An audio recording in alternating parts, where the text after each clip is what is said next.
ازيكم يا حبايب قلبي، عاملين ايه؟ النهارده بقى هعمل لكم ريفيو عن طقم ايديال ستاندر اللي هو الخلاطات بتاعه البانيو والحوض اللي انا جبتهم. فيلا بينا بقى نفتح مع بعض الطقم. انا طبعا فتحته في المحل وشفته. اول حاجه عايزه اقولها لكم، ايديال ستاندر ده بالذات ما جابوهوش غير من التوكيل بتاع الشركه بتاعته، عليه ضمان طبعا، يعني في اي وقت بيحصل له اي مشكله بتيجي المندوب من الشركه بيصلحها. فانا هوريكم دلوقتي محتويات الكرتونه. ده الخلاط بتاع البانيو اهو. طبعا انا جايبه طقم مع بعضه، يعني كان نازل عليه عرض. هوريلكم الصفحه بتاعتهم على الفيس. وهوريلكم الطقم اللي انا جبته الاول. طبعا ده الطقم بتاع البانيو، وبيجي معاه الحاجات دي تقريبا اسمها جلب تطويل تقريبا اهي. انا هقول لكم طبعا على السعر. بيجي معاه دوت، وبيجي معاه كمان ده والكتالوج بتاعه.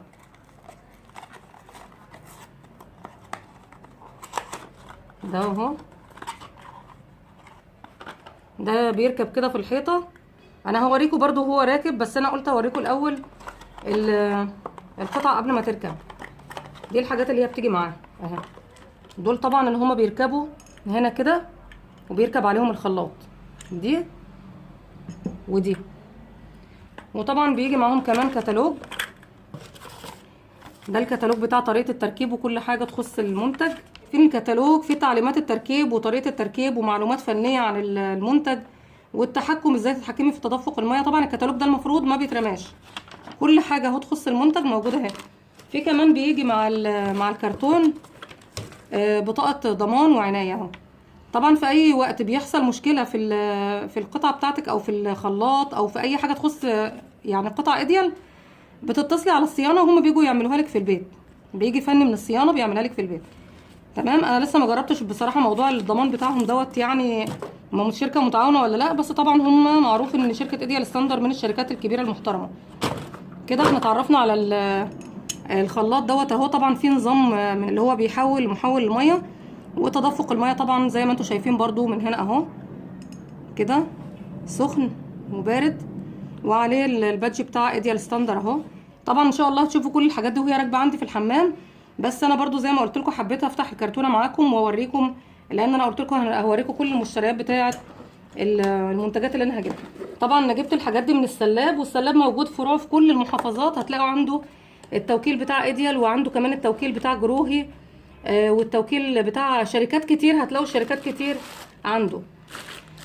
اما بقى بالنسبه للخلاط بتاع حوض الوش، هو ده الخلاط بتاع حوض الوش زي ما انتم شايفين اهو. ده شكل التصميم بتاعه، ودي اللايات بتاعته اللي بتيجي معاه اهي اهو. طبعا في المنطقه دي بيركب الجزء ده كده دوت، يعني بيسد الحوض. في حاله ان انت عايزه تسد الميه بتاعه الحوض بتسديها من الجزء ده وبتفتحيها من هنا. نفس طبعا الموديل اللي انا وريته لكم بتاع خلاط البانيو، هو نفسه برضو. الميه مش بتنزل بطريقه عموديه، لا بتنزل بزاويه كده شويه. وده شكله برضو اهو، والعلامه بتاعت ايديال. هو طقم على بعضه طبعا، بس انا ما جبتش بتاع المطبخ، اللي مستنيه لسه لما اعمل المطبخ ان شاء الله هبقى اجيب بتاع المطبخ لوحده. وبيجي في الكرتونه طبعا الخلاط اللي انتوا شايفينه ده والجزء ده، وبيجي الجزء ده طبعا اللي هو بيقفل الصرف بتاع الميه، بيتركب مع الجزء ده. طبعا منتجات ايديال ستاندر معروف ان كلها يعني بتتعمل من خامات نظيفه، نيكل ونحاس. كل القطع هتلاقوها نحاس كده. وزي ما انتم شايفين برضو جاي معاه الكتالوج بتاعه اهو بطريقه التركيب، عشان لو في فني ولا حاجه مش بيعرف في منتجات ايديال بتتركب. طبعا كل حاجه مفصله بالطريقه دي زي ما انتم شايفين اهو. وده كده زي ما قلت لكم الخلاط بتاع البانيو والخلاط التاني اهو. تمام. بالنسبه للاسعار بقى، طبعا ده كان نازل عليهم عرض، وانا جايباهم من السلاب زي ما قلت لكم، وكان نازل على 3 اطقم زيهم كده. يعني معروف ان طبعا حاجه ايديال بتبقى غاليه شويه، بس بتعيشوا فيه ضمان معاها مدى الحياه. فهقول لكم دلوقتي انا على سعرهم. كانوا عاملين كام؟ كانوا عاملين الاثنين دول كانوا عاملين 1640 بعد الخصم، بعد العرض. يعني قبل الخصم كانوا عاملين تقريبا 2600، بعد الخصم عاملين 1640 الاثنين دول. تمام. وانا هوريكم البيدج بتاعهم كمان على الفيس. ده البيدج بتاعهم على الفيس، اللي عايز يدخل عندهم تعالوا بقى يلا اوريكم باقي الاكسسوارات اللي انا جبتها للحمام زي الصبانات والحاجات اللي زي كده. جبت الحاجات دي طبعا بس مش من السلاب ومش من توكيل والكلام ده، بس جبتهم من محل ادوات صحيه. الحاجه بتاعتهم يعني نظيفه وحلوه وكده. وجبت الستانلس منهم. دي الوراقه. طبعا جبت حاجات اللي انا محتاجاها في الحمام، يعني الحاجات اللي مش محتاجاها ما جبتهاش. دي الوراقه اهي، ونوعها من الستانلس برضو النقي اهي. اهي زي ما انتم شايفين بتتعلق كده بالشكل ده كده. تمام. هقول لكم دلوقتي برضو على سعر الوراقه. ودي كانت عامله 150 جنيه. والحاجه بتاعتها طبعا اللي هي المسامير بقى والحاجه بتاعتها معاها اهي. في بقى الاطقم على بعضها اللي هي بتاعت الادوات الصحيه اللي هي بتيجي زي ما يكون صيني كده او خزف، مش عارفه نوعها بالظبط. بتعمل حوالي 300 و400. وفي كمان اللي هم اللي بيكونوا زي ديكور كده وستانلس، هم مش بيكونوا ستانلس تقيل، عشان كده ده السبب اللي انا جبت اللطقم دي فرداني كده. القطعه دي صبانه للحوض، كانت عامله 120 جنيه بعد الخصم. تمام. ده شكلها اهو، طبعا من الستانلس النقي زي ما انتم شايفين. انا جبت كل حاجه ستانلس عشان تعيش معايا، يعني مش عايزه حاجه اجيبها وبعد كده ايه تبوظ وكده. ودي الصبانه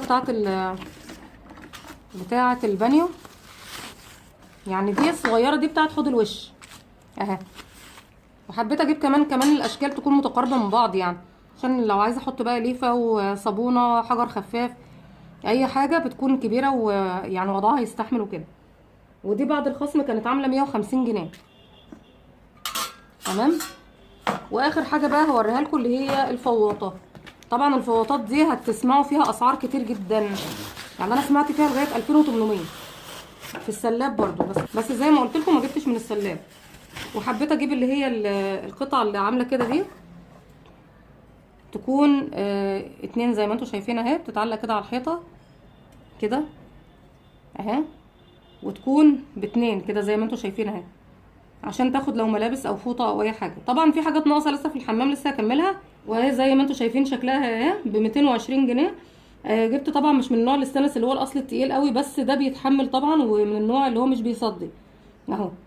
ده شكله، لانكم هتسمعوا فيها اسعار كتير لغايه 2800 و500، اللي هي القطعه الواحده كمان اللي هي الدور الواحد مش اتنين يعني. وفي بقى القطعه اللي هي الصغيره دي طبعا عامله زي الرشاشات كده. دي بتتركب نظام دش مدفون. انا كنت وريتكم ان معمول عندي في الحيطه دش مدفون عباره عن 5 فتحات، وكمان في اللي هو الدش الاساسي برضو المدفون الكبير اللي هو ده. القطعه الواحده من الصغير ده عامله 200 جنيه، وهي نحاس زي ما انتم شايفين اهو. ودوت كمان الدش الكبير ده كنت جايباه من السلاب بالعمود بتاعه. شركة جواد. هوريكم دلوقتي. هي صنع في مصر طبعا، بس من الحاجات النقية جدا اللي برضو عليها ضمان وبتتحمل. ده اسمها جواد اهوت، اسم الماركة بتاعتها. تمام. ويعني هو قال لي عليها ضمان.